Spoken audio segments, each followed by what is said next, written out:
Sir ಎಂವಿಐಟಿ ಮತ್ತು ಎಸ್ಎಂವಿಎಸ್ಎಯಲ್ಲಿ 2026ರ ಪದವಿ ಪ್ರದಾನ ಹಾಗೂ ಬೀಳ್ಕೊಡುಗೆ ಸಮಾರಂಭ ಆಚರಣೆ. ಶ್ರೀ ಕೃಷ್ಣದೇವರಾಯ ಎಜುಕೇಷನಲ್ ಟ್ರಸ್ಟ್ ಆಶ್ರಯದಲ್ಲಿರುವ sir M Visvesvaraya institute of technology ಹಾಗೂ sir MV school of architecture ಸಂಸ್ಥೆಗಳು ಬೆಂಗಳೂರಿನ ಸರ್ ಎಂವಿಐಟಿ ಆವರಣದಲ್ಲಿ 2026ರ ಪದವಿ ಪ್ರದಾನ ಹಾಗೂ ಬೀಳ್ಕೊಡುಗೆ ಸಮಾರಂಭವನ್ನು ಭವ್ಯವಾಗಿ ಆಚರಿಸಿದವು. ಈ ಕಾರ್ಯಕ್ರಮವು ಸರ್ ಎಂವಿಐಟಿಯ 36ನೇ ಪದವಿ ಪ್ರದಾನ ಸಮಾರಂಭ ಹಾಗೂ ಎಸ್ಎಂವಿಎಸ್ಎಯ 5ನೇ ಪದವಿ ಪ್ರದಾನ ಸಮಾರಂಭವಾಗಿತ್ತು.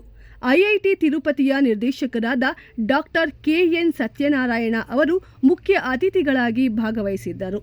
ಕಾರ್ಯಕ್ರಮದ ಅಧ್ಯಕ್ಷತೆಯನ್ನು ಶ್ರೀ ಕೆಇಟಿಯ ಅಧ್ಯಕ್ಷರಾದ ಶ್ರೀ ವಿ ಶ್ರೀನಿವಾಸರಾಜು ವಹಿಸಿದ್ದರು.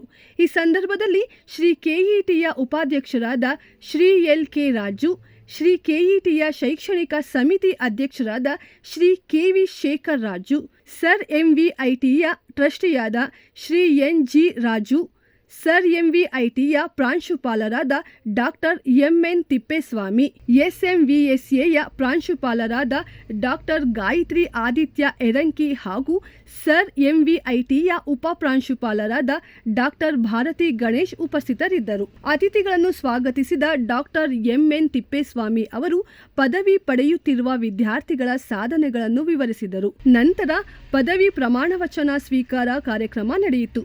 ಒಟ್ಟು 1036 ವಿದ್ಯಾರ್ಥಿಗಳಿಗೆ ಪದವಿಗಳನ್ನು ಪ್ರದಾನ ಮಾಡಲಾಯಿತು.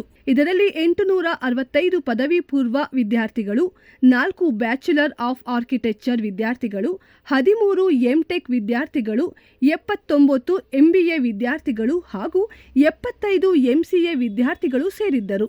ಶೈಕ್ಷಣಿಕ ಸಾಧನೆಯಲ್ಲಿ ಮೇಲುಗೈ ಸಾಧಿಸಿದ 26 ಪದವಿ ಪೂರ್ವ ವಿಶ್ವವಿದ್ಯಾಲಯದ ರ್ಯಾಂಕ್ ಆಧಾರಿಗಳು ಹಾಗೂ 11 ಸ್ನಾತಕೋತ್ತರ ವಿಶ್ವವಿದ್ಯಾಲಯ ರ್ಯಾಂಕ್ ಆಧಾರಿಗಳನ್ನು ಸಂಸ್ಥೆ ವಿಶೇಷವಾಗಿ ಸನ್ಮಾನಿಸಿತು. ಪದವಿ ಪ್ರದಾನ ಸಮಾರಂಭದ ಭಾಷಣವನ್ನು ನೀಡಿದ ಡಾಕ್ಟರ್ ಕೆಎನ್ ಸತ್ಯನಾರಾಯಣ ಅವರು ವೇಗವಾಗಿ ಬೆಳೆಯುತ್ತಿರುವ ತಂತ್ರಜ್ಞಾನ ಯುಗದಲ್ಲಿ ನಿರಂತರ ಕಲಿಕೆಯ ಮಹತ್ವವನ್ನು ಒತ್ತಿ ಹೇಳಿದರು.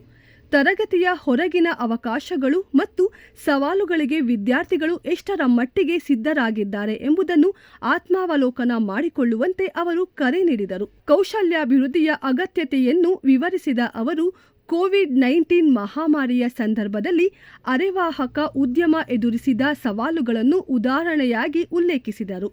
ವಿಶೇಷ ಕೌಶಲ್ಯ ಹೊಂದಿದ ಪ್ರತಿಭೆಗಳ ಕೊರತೆಯಿಂದ ಭಾರತವು ತೈವಾನ್ನಿಂದ ಇಂಜಿನಿಯರ್ಗಳನ್ನು ನೇಮಕ ಮಾಡಿಕೊಳ್ಳಬೇಕಾದ ಪರಿಸ್ಥಿತಿ ಎದುರಿಸಿತ್ತು ಎಂದು ಅವರು ತಿಳಿಸಿದರು. ತಾಂತ್ರಿಕ ಪರಿಣಿತಿಯನ್ನು ನಿರಂತರವಾಗಿ ವೃದ್ಧಿಸಿಕೊಳ್ಳುವುದು, ಸಂವಹನ ಕೌಶಲ್ಯಗಳನ್ನು ಬಲಪಡಿಸಿಕೊಳ್ಳುವುದು ಹಾಗೂ ಉದಯೋನ್ಮುಖ ಅಂತರಶಾಖ ವೃತ್ತಿ ಅವಕಾಶಗಳಿಗೆ ಸಜ್ಜಾಗುವುದು ಅಗತ್ಯ ಎಂದು ಅವರು ಪದವೀಧರರಿಗೆ ಸಲಹೆ ನೀಡಿದರು. ನವೀನತೆ, ಹೊಂದಾಣಿಕೆ, ಸಾಮರ್ಥ್ಯ ಹಾಗೂ ಶ್ರೇಷ್ಠತೆಯ ಬದ್ಧತೆಯ ಮೂಲಕ ಭವಿಷ್ಯವನ್ನು ಉಜ್ವಲ ಮತ್ತು ಅರ್ಥಪೂರ್ಣವಾಗಿಸಬೇಕೆಂದು ಅವರು ಪ್ರೇರೇಪಿಸಿದರು. ತಮ್ಮ ಅಧ್ಯಕ್ಷೀಯ ಭಾಷಣದಲ್ಲಿ ಶ್ರೀ ವಿ ಶ್ರೀನಿವಾಸ ರಾಜು ಅವರು ಪದವೀಧರರು ದೊಡ್ಡ ಕನಸುಗಳನ್ನು ಕಾಣಬೇಕು ಹಾಗೂ ಆ ಕನಸುಗಳನ್ನು ಸಾಕಾರಗೊಳಿಸಲು ಒಗ್ಗಟ್ಟಿನಿಂದ ಶ್ರಮಿಸಬೇಕು ಎಂದು ಕರೆ ನೀಡಿದರು.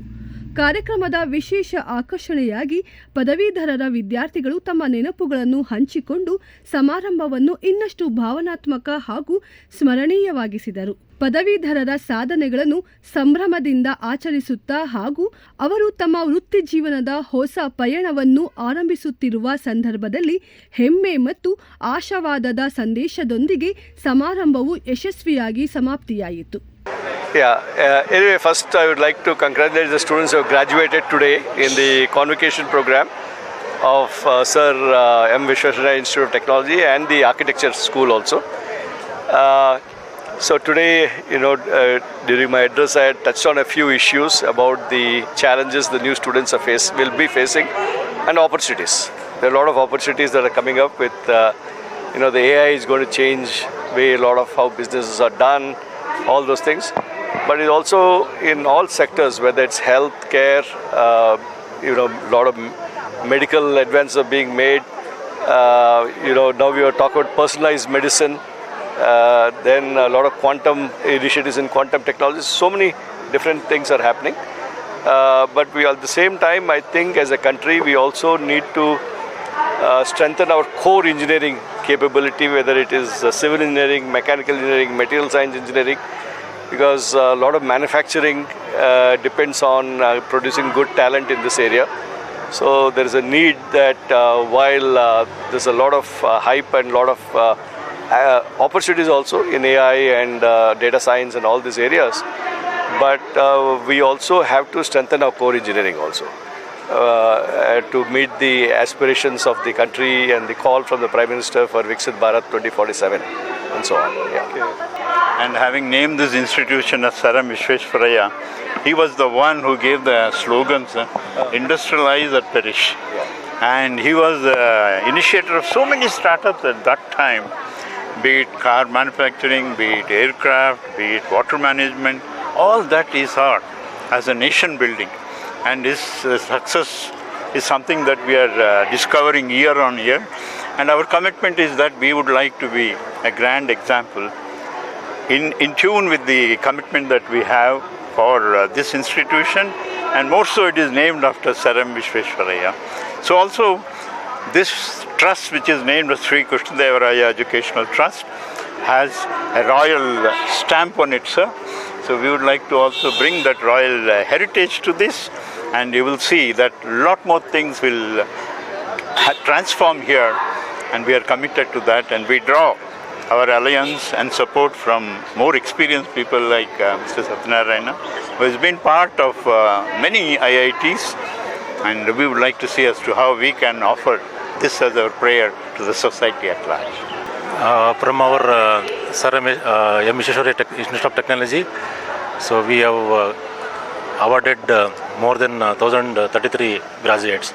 They received their course of completion certification today.